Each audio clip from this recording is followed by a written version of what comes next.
मैं डॉक्टर नविता श्रीवास्तव, सहआचार्य, गृह विज्ञान, राजकीय कन्या महाविद्यालय, सरवाड़। बच्चों, कल हम पढ़ रहे थे प्रसार शिक्षा के सिद्धांत। आज उसी प्रकार प्रसार शिक्षा सिद्धांत को आगे बढ़ाते हुए बताती हूँ कि सांस्कृतिक परिवर्तन का सिद्धांत। सांस्कृतिक परिवर्तन का सिद्धांत मतलब हम जब भी कोई प्रसार शिक्षा करते हैं तो उसमें सांस्कृतिक परिवर्तन का सिद्धांत लागू होता है। परिवर्तन संसार का नियम है। सांस्कृतिक परिवर्तन के अनुसार प्रसार शिक्षा के कार्यक्रमों और शिक्षण विधियों कि में भी परिवर्तन होना चाहिए।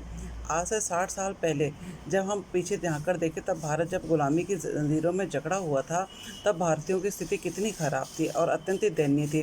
विशेषकर से बच्चों और स्त्रियों की तो स्थिति बहुत ही अत्यंत चिंताजनक थी। स्त्रियों में शिक्षा का तो नामो निशान ही नहीं था। रहन सहन का स्तर निम्न से निम्न स्तर था। परंतु आज़ादी के बाद भारतीयों की शिक्षा, बौद्धिक स्तर, आर्थिक स्तर, मानसिक स्तर, इसमें काफ़ी बदलाव आया। धीरे धीरे हमारे जो भी अंधविश्वास थे, रूढ़ियाँ थीं, भ्रांतियाँ थीं, परंपराएं थीं, उनकी सबकी बेड़ियों को तोड़कर हम थोड़ा ऊपर आए। बालिका शिक्षा को जो बिल्कुल ही निम्न के बराबर थी, उसमें आज परिवर्तन आया। आज लड़कियां स्कूल जाती हैं, कॉलेज जाती हैं, डॉक्टर, इंजीनियर, शिक्षक, हर क्षेत्र में लड़कियां आज आगे हैं। तो अतः हम कह सकते हैं कि हमारा सांस्कृतिक परिवर्तन, हमारे आने पर शिक्षण विधियों में भी परिवर्तन आया। पहले हम के कठपुतलियों का खेल दिखाकर ग्रामीणों के अंधविश्वास, परंपरा आदि आदि में परिवर्तन लाने का प्रयास है, परंतु यदि यही कठपुतली का खेल शिक्षित जनता को दिखाया जाएगा तो वह प्रभावी नहीं होगा। इसलिए हम चाहते हैं कि जो भी हमारा सांस्कृतिक परिवर्तन था, उससे हम प्रसार शिक्षा के द्वारा सांस्कृतिक परिवर्तन ला सकते हैं। तूल मूल संगठन का सिद्धांत। तूल मूल संगठन का मतलब प्रसार शिक्षा होती है जड़। जड़ मतलब मूल से प्रारंभ करने का सिद्धांत है। जैसे हम कोई भी पौधे को अगर हम पानी देते हैं तो हम उसकी जड़ में डालते हैं पानी और खाद, ना कि उसके पत्ते, पत्ती और फूल पे आते हैं। इसका मतलब ये हुआ कि हम सबसे पहले अगर प्रसार शिक्षा करते हैं, तब सबसे पहले ही सीढ़ी है हमारी गाँव। हमें गाँव में ही जाना चाहिए। वहाँ के ही जो लोग हैं, जो भी अभावग्रस्त लोग हैं, जो भी वंचित हैं, अभावग्रस्त है, गरीब तबके के लोगों से करना चाहिए, क्योंकि पहली सीढ़ी चढ़े बिना हम अपनी मंजिल तक नहीं पहुंच सकते। इसलिए प्रसार कार्यक्रम अविकसित और अभावग्रस्त लोगों से प्रारंभ करना चाहिए। जिस प्रकार मैदान में घास फैलाई जाती है, उसी प्रकार से हमें प्रसार शिक्षा भी करानी चाहिए। यदि देश का हम वास्तविक रूप से विकास करना चाहते हैं तो गांवों का विकास होना चाहिए। उस व्यक्ति का विकास होना भी ज़रूरी है जो विकास की अंतिम पंक्ति पर खड़ा हुआ है। किसी भी समस्या के समाधान के लिए हमें जड़ तक पहुंचना अनिवार्य है। सहभागिता का सिद्धांत। कोई भी प्रोग्राम, कोई भी कार्यक्रम तब तक सफल नहीं हो सकता जब तक कि उसमें लोगों की सहभागिता नहीं हो। हमें अगर सहभागिता से लोगों में, कार्यकर्ता और कार्यक्रमों के प्रति विश्वास बढ़ता है।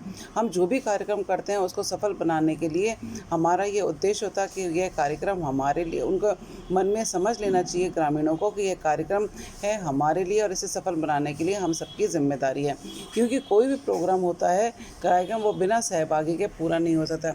जैसे प्रौढ़ शिक्षा के लिए वयस्क और प्रौढ़ों को साक्षर बनाने के लिए चौपाल या किसी द्वार पर तो आना ही पड़ेगा। ये नहीं कि अपनी रुचि दिखानी होगी तभी उस कार्यक्रम को हम आगे बढ़ा सकते हैं, क्योंकि अगर उनमें ही रुचि नहीं होगी तो कोई भी कार्यक्रम आगे नहीं बढ़ सकता।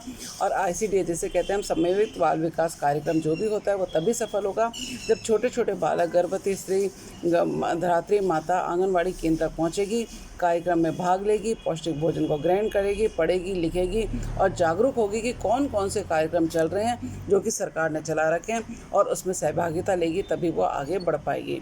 संपूर्ण परिवार तक पहुंच का सिद्धांत। मतलब ये जो सिद्धांत है, ये नहीं कि मेरे लिए, अकेले के लिए, ये पूरे ही इस परिवार के लिए औपचारिक शिक्षा है, जो कि खाली औपचारिक शिक्षा नहीं है कि जो कि खाली एक व्यक्ति ही ग्रहण कर रहा है। यह एक अनौपचारिक शिक्षा है जिसमें कि केवल एक व्यक्ति का विकास नहीं, अपितु तो पूरे परिवार का विकास करता है, क्योंकि परिवार ही मिलकर समाज का निर्माण करता है और समाज संरचना में परिवार ही एक केंद्र होता है। अतः केंद्र का ध्यान रखना चाहिए। परिवार के सदस्यों में यदि किसी निर्णय के प्रति सहमति नहीं बन पाती है तो वह निर्णय नहीं लेना चाहिए, क्योंकि क्या कार्यक्रम असफल हो जाता है। इसलिए सबको ही मिलकर, एक दूसरे के साथ मिलकर काम करना चाहिए। जैसे मैं उदाहरण के देती हूँ, अगर प्रसार कार्यकर्ता ग्रामीण स्त्रियों को टमाटर सॉस सिखाना चाहती है, लेकिन ग्रामीण स्त्री टमाटर सॉस बनाना सीख भी लेती है, परंतु यदि उसके पति, बच्चे और परिवार के अन्य सदस्य टमाटर सॉस खाना पसंद नहीं करते, तो चाहे उसकी लाख खेत में टमाटर उपजे हुए हों, लेकिन वे व्यर्थ ही सड़ गल जाएंगे, क्योंकि उसके घर वालों ने टमाटर सॉस को भोजन में स्वीकार ही नहीं किया है। इसलिए इसलिए कार्यक्रम को सफल बनाने के लिए परिवार के सभी सदस्यों को अपने दिल से अपनाएं। नेतृत्व का विकास। प्रसार शिक्षा की सफलता के लिए आवश्यक है कि कोई स्थानीय नेता का सहयोग और सहभागिता आवश्यक है।